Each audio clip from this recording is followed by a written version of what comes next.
हम फीमेल्स कभी भी अपने आप को अपने अलग-अलग फेजेस के लिए रेडी ही नहीं करते। आप सभी मुझसे एग्री करेंगे। क्या कभी ऐसा हुआ है कि एज़ अ मदर हम अपनी बेटियों को प्यूबर्टी के लिए रेडी करते हैं?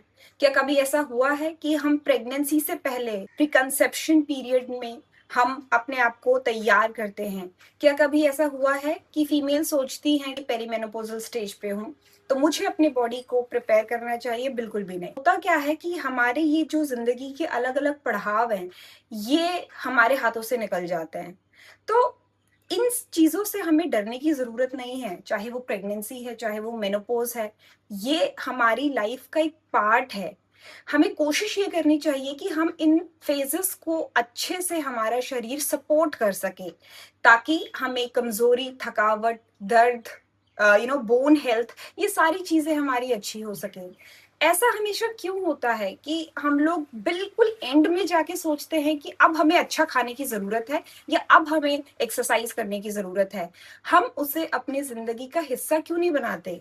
क्योंकि एक औरत की ज़िंदगी अगर आप देखेंगे इन्हीं तीनों फ़ेज़ेज़ में बटी हुई है। बावजूद इसके हम हर चीज़ को बिल्कुल एंड मोमेंट के लिए छोड़ देते हैं। हमें डरना नहीं है, हमें सही अवेयरनेस की ज़रूरत है।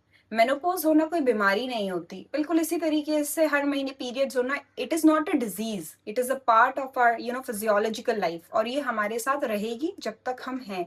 The goal is not to stop our body from changing, but our goal that a body should support it very perfectly. आज से अगर मैं अपने आप को 10 साल पहले देखूँ और आज अगर मैं अपने आप को देखती हूँ, I have come a long way. तो वो बहुत सारी चीज़ें जो है अब मुझे कम दर्द देती है, कम मुझे महसूस होती है और मेरी बॉडी बहुत अच्छे से अडैप्ट हो रही है। सो आई होप आप सभी मुझसे एग्री करेंगे। आपका क्या कहना है कमेंट सेक्शन में लिख के बताएँ। Thank you.